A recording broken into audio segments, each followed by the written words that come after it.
Hi అండి. ఈరోజు మనం దమ్ బిర్యానీ చేసేసుకుందాము. దీనికోసం ఫస్ట్‌గా చికెన్‌ని బాగా కడిగేసుకొని, దాంట్లో సాల్టు, ఉప్పు, కారం వేసేసుకొని బాగా కలుపుకోవాలి.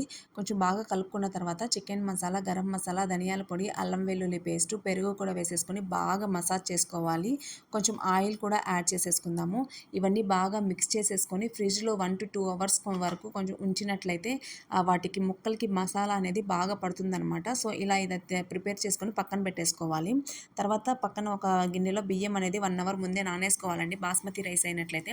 తర్వాత ఒక ప్యాన్ తీసుకొని దాంట్లో కొంచెం ఆయిల్ వేసేసి ఆనియన్స్ అనేవి కొంచెం డీప్ ఎర్రగా వచ్చేంత వరకు వేయించుకొని కొంచెం టమోటాలు కూడా యాడ్ చేసేసుకుంటున్నాను. టమోటా ఎందుకు వేసుకున్నానంటే గ్రేవీ అనేది బాగొస్తుందనమాట.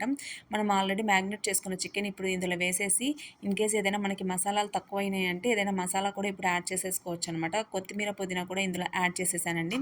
ఒక ప్లేట్ పెట్టేసి ఒక 10 మినిట్స్ కన్నా సిమ్‌లో ఉంచినట్లయితే ఆయిల్ అనేది ఇలా సెపరేట్ అయిపోతుందనమాట. ఇలా ఫైనల్‌గా మనం నిమ్మ చెక్క పిండేసుకుంటే సరిపోతుంది. తర్వాత పక్కన ఒక గిన్నెలో ఎసురు పెట్టేసుకొని దాంట్లో బిర్యానీ మసాలాలు, బిర్యానీ ఆకులు, కొంచెం అల్లం వెల్లుల్లి పేస్ట్ వేసేసుకోవాలి ఎసురు కాగేటప్పుడు. తర్వాత కొంచెం ఎసురు వచ్చేసాక మనం కడిగి పెట్టుకున్న బియ్యం అందులో వేసేసుకొని 75% వరకు కుక్ చేసుకోవాలండి. చూడండి, చికెన్ కూడా బాగా ఉడికిపోయింది. దీన్ని లేయర్స్‌గా వేయాలి కాబట్టి కొంచెం చికెన్ తీసి పక్కన పెట్టాననమాట. మనం ఆల్రెడీ ఉడికించుకున్న 75% బియ్యాన్ని ఇందులో యాడ్ చేశాను ఒక లేయర్‌గా. తర్వాత మనం ఆల్రెడీ ఫ్రై చేసుకున్న ఆనియన్స్ కూడా దీని మీద వేసేసాననమాట. తర్వాత మళ్ళీ చికెన్ వేసి సేమ్ ఇదే రకంగా ఆల్రెడీ ఉడికించి పెట్టుకున్న బియ్యాన్ని మళ్ళీ యాడ్ చేసేసాను. ఇదంతా ఇలా ప్రాసెస్ అయిపోయిన తర్వాత మనం ప్రెషర్ అనేది బయటికి పోకుండా దాని మీద వాటర్‌తో నింపిన ఇలా బౌల్ పెట్టుకుంటే కొంచెం వెయిట్‌గా ఉంటుంది కాబట్టి లోపల ప్రెషర్ అనేది బయటికి రాదనమాట. సో, చూడండి ఎంత బాగా రెడీ అయిపోయిందో. చాలా బాగుందండి. చాలా టేస్టీగా కూడా ఉంది. సో